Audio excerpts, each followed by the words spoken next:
Oh, wait, you're listening? Okay. All right. Okay. All right. You're Listening to Radiolab. Radiolab. From WNYC. See? Yeah.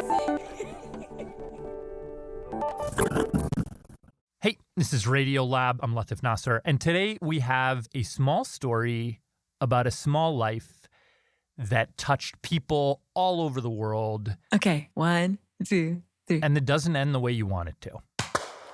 Oh, there's a delay. Good enough, You'll be good fine. enough. Okay.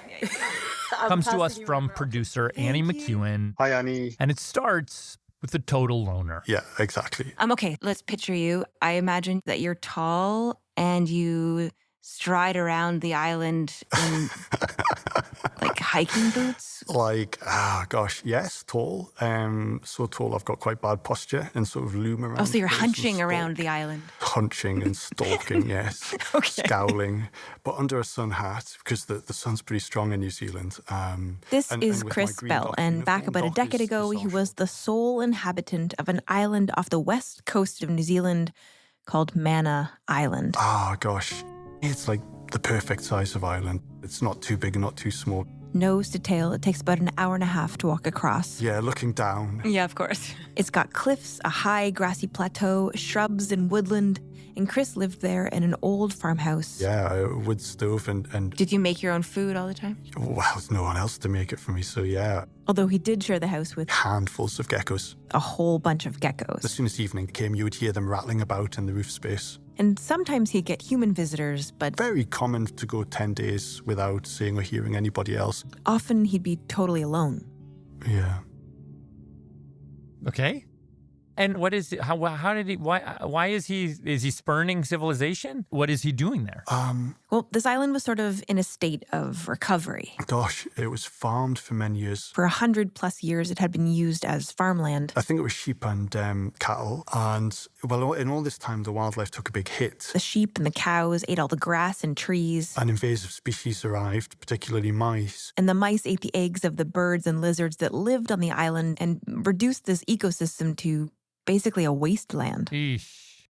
But then, in the 1980s, the Department of Conservation of New Zealand stepped in and got rid of all the mice and all the sheep. And once the mice were gone and planting restoration began, They thought, let's use this island as like a safe haven for fragile species who need a bit of like tender, loving care and Oh, place to that's sort nice. of find their feet again. So the island was home to things like McGregor's skink and gold-striped gecko and the Cook Strait giant weta, The weta? which is a giant lumbering grasshopper. Oh my God. there are kiwi birds, little blue penguins Oh. called cororas, So cute. this endangered bird called the takahe. Which is like a giant blue chicken. I mean, it absolutely shouldn't exist and almost didn't.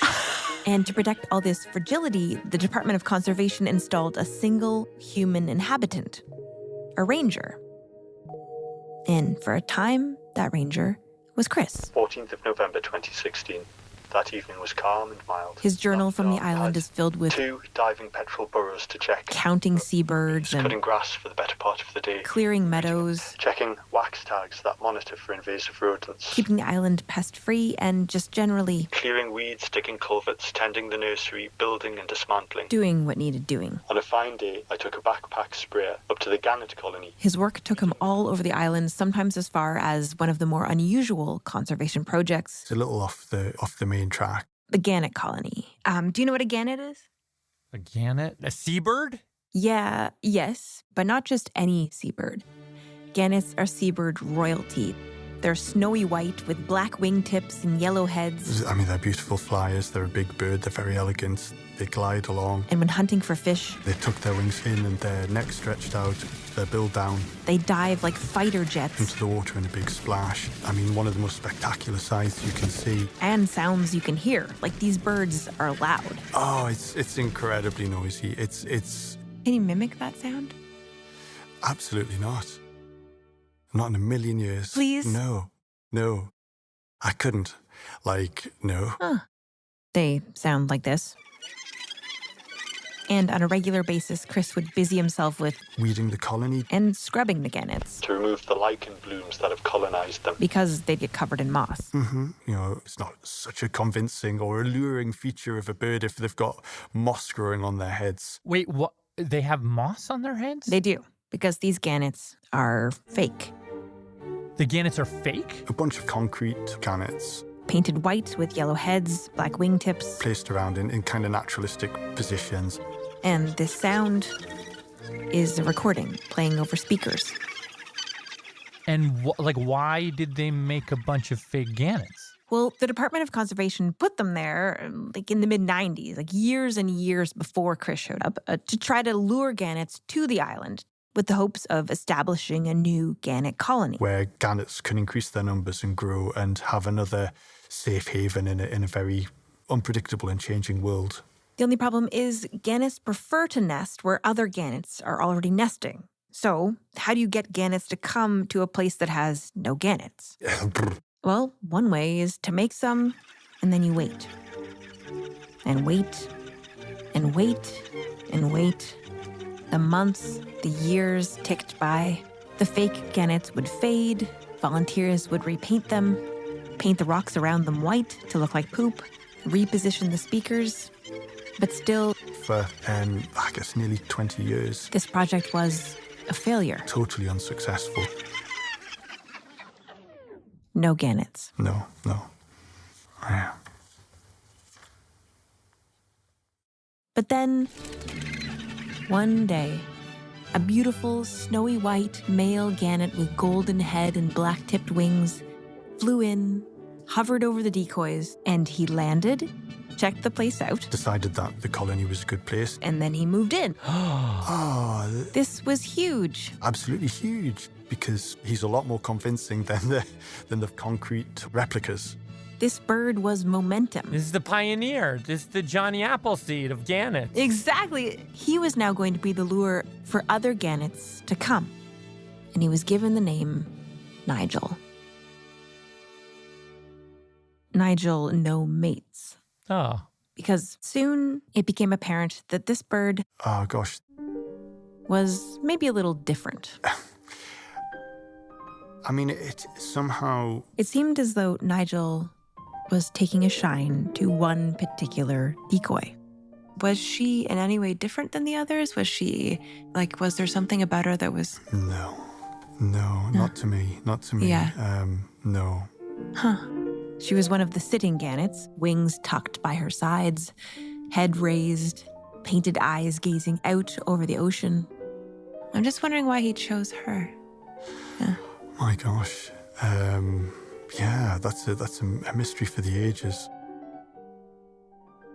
Gannets are sort of famous for their bonding rituals. Courtship is really important. They'll do these almost dances, Calling to one another, stretching their necks out high, opening their wings, raising their beaks up slowly towards the sky before quickly clacking them together. all part of just reaffirming the bond and being a partnership. And Nigel began to do a sort of one-sided version of this with the decoy. He would do the whole big display thing of putting up his wings and Gently resting his head on top of her head. and doing a nice big call. He even built her a nest. Just a low platform of sticks and mud and tufts of grass. And when he wasn't at sea, that's where he would be, by her side. Because the thing is, gannets are socially monogamous Oh. and often mate for life. Oh. As time passed, Lonely Gannet finds love with concrete statues. The local paper in Wellington, you ran stories from time to time on him. He's a lovely bird, but he's a bit confused. more and more people began to hear about Nigel and his choice of mate, and It touched some sort of nerve with people. He's really taken with This idea of a lonely bird He's obviously quite desperate, finding a mate who doesn't really exist, attempting to impress what he appears to believe is a real female bird. and the sort of the sadness and the tragic comedy of that situation. and Nigel had been living there alone for almost a year 18th of August 2016. The morning was grey and drizzly without a breath of wind. by the time that Chris showed up, Nigel was in his usual spot. to find that he shared the island with this strange I neighbor. sort of tempted to spin a tale of seeing him as competition and us just dividing the island between us, and This island's This only is big enough my for one side. misanthropic Yes. loner, Nigel. You stick to your side of the island and I'll have mine. Yeah. It's funny because I'm trying hard not to anthropomorphize him, but if I just indulge for a second and imagine From Nigel's perspective, watching this bizarre, tall man slouching around the island, just alone, and he's like, I'm so worried about that Chris guy. He just seems so lonely. He doesn't seem to miss human company. A statue. Yeah, exactly. That's right. but what Chris was really thinking about when it came to Nigel was, what can I do? As wonderful as it is to have one gannet, you don't want just one gannet. You want a bunch. And one bird, no matter how hard it tries, cannot make more birds with a statue. So yeah, that is the difficulty. And so he would occasionally head over to the colony, clean the decoys, make sure the speakers were working, watch Nigel, watch the empty skies above him. And that's how things were. Until 25th of December. a Christmas miracle. Just before Christmas, it would just be before Christmas. Yeah. Tell me. Oh, it was absolutely amazing. Okay, I'm gonna imagine you're walking, you're doing your daily walk. You walk towards the Gannet colony and you hear sounds. Is this you have no idea? You don't remember?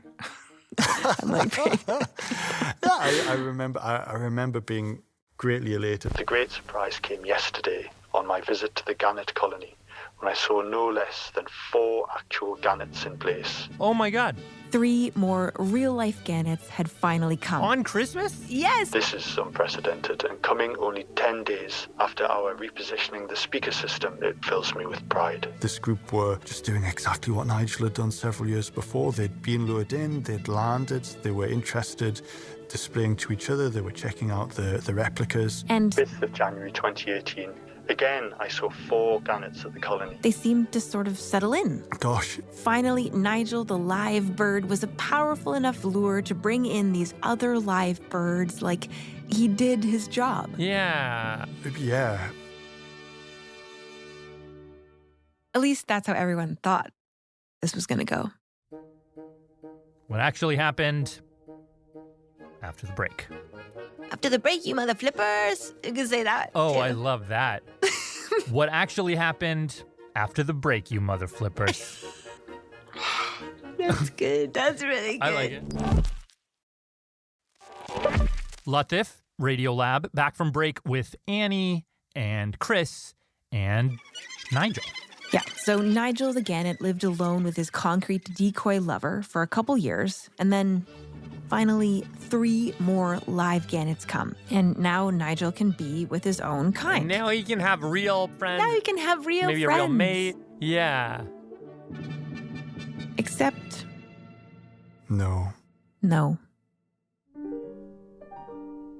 Love concretes all, one lovebird's tale. The local paper published a picture of the colony at this time.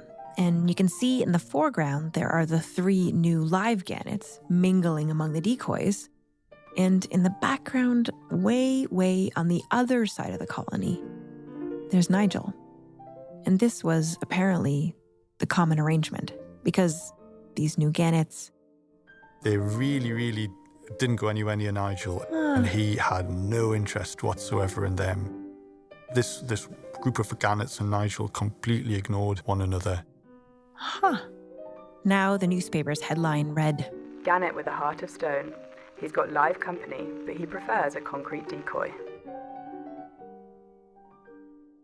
people were sort of bemused, a little disappointed maybe, but bird courtship is intricate. Chris knew that these were early days. Just because, these other birds turned up, it's not going to be immediate chemistry. To find a lifelong mate is a deliberate strategy to be cautious and to make sure it's the right one. These things take time. Yeah, there's always hope. But now, This just feels like the wrong ending to the story. because those birds Unfortunately, they didn't stay. ultimately flew away and didn't come back. No. And during Chris's tenure on the island, no other gannets would come. It could just be where we as humans have chosen to put this potential gannet colony doesn't suit gannets. Maybe the fishing grounds are too far, maybe the aspect is wrong. It could just be a bunch of things.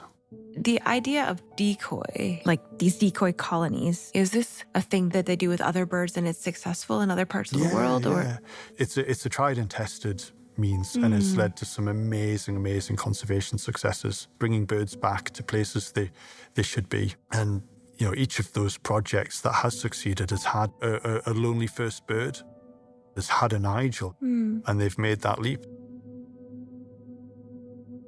But in this case, actually, 31st of January 2018. only a few weeks after those new gannets arrived. Bright, sunny, hot day. This is reputed to be the hottest month in New Zealand's history, It was a scorcher. and the days were baking. And I can't remember the reason I went up to the colony, probably just to do some work on the sound speakers. So there's a slight crest of a hill before you look then down on the sweep of the small promontory where the Gannet colony is. And I could see right away something wasn't right Nigel was there in his nest. there, but his position wasn't right. And I walked down, and Nigel was just prone with his wings spread out and his head to one side. Up in the Gannet colony, I found Nigel dead on his nest. He had no visible injury.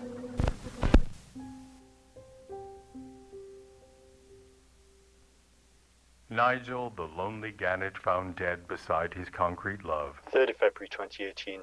Nigel's death was published in the Dominion Post. The world's loneliest seabird. For several days, the phone has not stopped for interviews. The futility of his life and bleak melancholy of his end have attracted worldwide attention. 6th of February 2018. Nigel spent his whole life loving, never getting anything in return. The world's media seem to like the story of a lovesick bird dying of heartbreak at the stony indifference of his concrete mate. Oh, man, this is just such a bummer. Yeah, I mean, I think that's one way to look at it. Nigel, the lonely gannet, may never have found real love. And that's the way that most people looked at it. But are we not all Nigel? A lot of people saw themselves in Nigel, Nigel stands for all of us who are incapable of facing reality. their own heartbreak, their own isolation. He died as he lived, confused and alone. But of course, that's us pacing ourselves onto Nigel's story, which, if you're a conservationist like Chris, is not really something you do. But on the other hand, I definitely felt a kinship in the way that I think when you work with wild animals, you realize that they are as individual as we are. They all have individual characteristics and personalities. No two are the same, and we're no different. Did you ever think, is there something wrong with Nigel? Well, I think he must have been an unusual bird in a way, in that he was one of those, I imagine he would have been one of those birds who had some more of the instinct to go and try something new, to find a Very new new. home. Yeah. Just like in human populations, most of us, what stay close to home. I think he was part of that group with a bit more wanderlust. gannet populations rely on birds like Nigel, birds that are a little bit different, birds that are willing to try something new. Otherwise, there never would be any new colonies, and the species would be stuck on those same overcrowded cliffs forever. And we can't know. Of course we can't know. We'll never know. But maybe a bird who's not afraid to leave his community, to strike out on his own, maybe that kind of bird is not going to want the thing that we think it should want. Yeah. Like, we clearly know what Chris was thinking and wanted to happen here, but, like, we really don't know what Nigel wanted.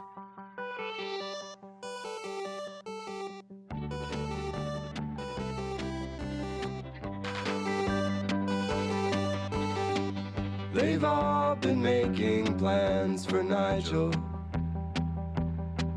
And by they I mean the ornithologists. They live in houses made of bricks and glass. Nigel lives alone at the edge of a cliff. The bird banders fill binders and books with his biography. They note his habits and record his squawks on dictaphones. Meanwhile, Nigel Nigel wonders why don't they ever ask me. I could tell them there's a difference between being lonely and being alone.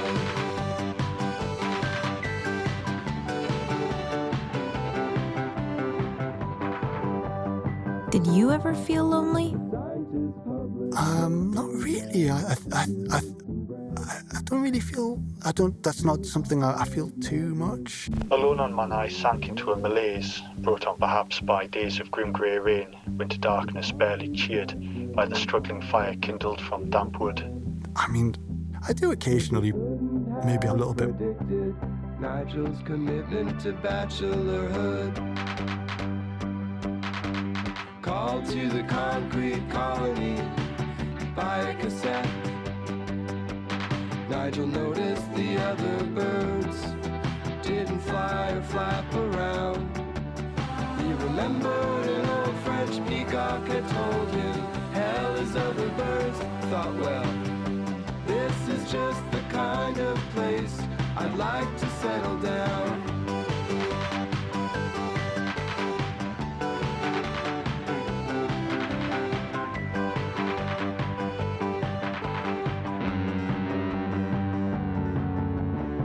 Is there still sounds being broadcast out? Yes. Yeah.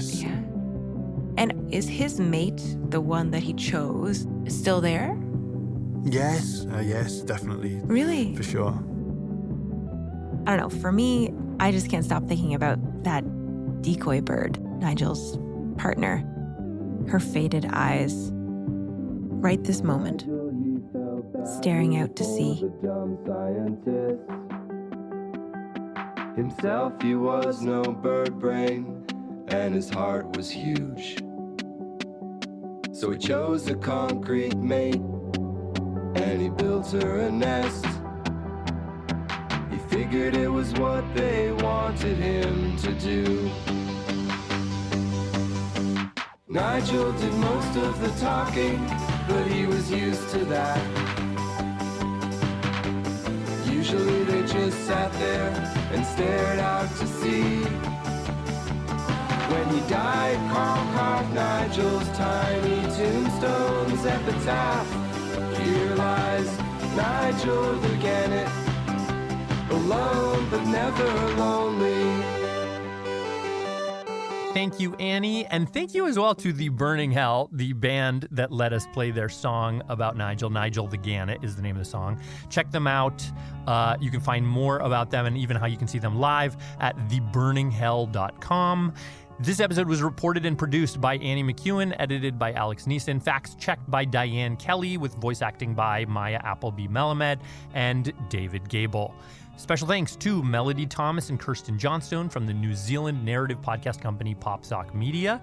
Thanks also to Matthias Korn and Ariel Sharat from The Burning Hell, and Stephen Lamke at You've Changed Records. For updates on the epic conservation project that is Mana Island, visit Friends of Mana Island at manaisland.org.nz. I especially recommend that if you are a Gannet real estate agent. There's really a lot of vacancy there.